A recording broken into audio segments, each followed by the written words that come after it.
School for Excellence. Today I've made a boom barrier and a car in Robofun Lab, Ahmedabad. The components that I have used in a barrier are one EV3 brick, one large motor and an ultrasonic sensor.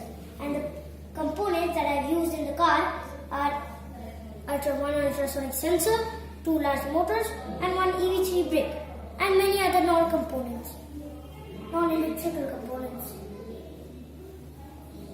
Now let me show you how it works.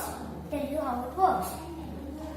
When the car goes near the barrier, then the barrier opens, and when the car passes through it, the barrier closes it. Now let me show you a demo.